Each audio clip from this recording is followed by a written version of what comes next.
me more. Like I'm certainly not starting him. There's not many Eagles that I'm starting aside from Travis Fulgham, Miles Sanders, obviously. I do like Dallas Goedert too. I was disappointed that he only got one reception in his return from injury, but I think they'll get him more involved. Zach Ertz is done. And yeah, I like Jalen Reagor as a flyer. I wouldn't be dropping him. And if he's available in any leagues, pick him up right now. At least stash him. He has some big playability as well. And before we move on, because I know we have to move on, but my favorite receiver of this rookie class, Jerry Jeudy.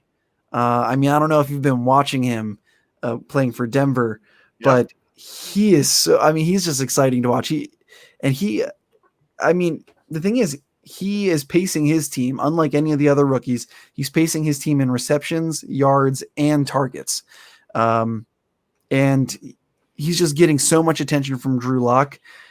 Now let's not forget that Denver lost their number one receiver. Cortland Sutton. Was out, Cortland Sutton was out. I think the second game of the year, ACL. Yeah. So they were put in a position where he had to grow a lot faster than some of these other guys, and obviously it's working. So go ahead. Well, that's a good point, but putting that much pressure on a rookie can make or break them. That can really shatter confidence too if they're not ready to see the attention of a number one receiver. And really early on in the season, it seemed like Jeudy, maybe wasn't ready for that, but he's really come alive here lately. He had 14 targets last week, which is the most that he's had all season. 10 targets the week before, which is the second most. Yeah, 14 targets. He had 7 receptions for 125 yards and a touchdown on an amazing fake hitch route that I don't know if you watched that play where he fakes the cornerback out.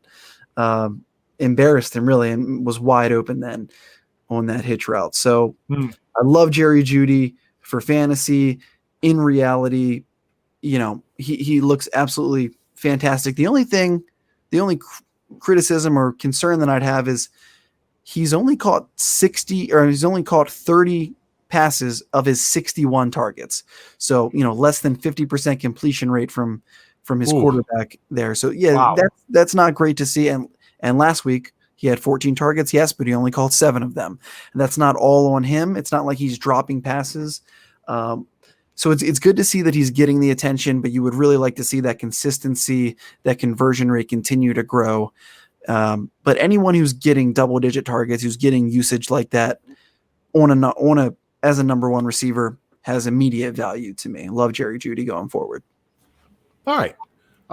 That's a great report, actually. I look forward to seeing maybe a running backs report from you guys or something like that. It's really, really interesting to me. I love to follow the progress of these young players as they become better pros, because sometimes you'll see a guy who starts off terribly and ends the year great. Some guys start off like a ball of fire, end the year terribly, and then that year 2 progression. It's all really interesting to me.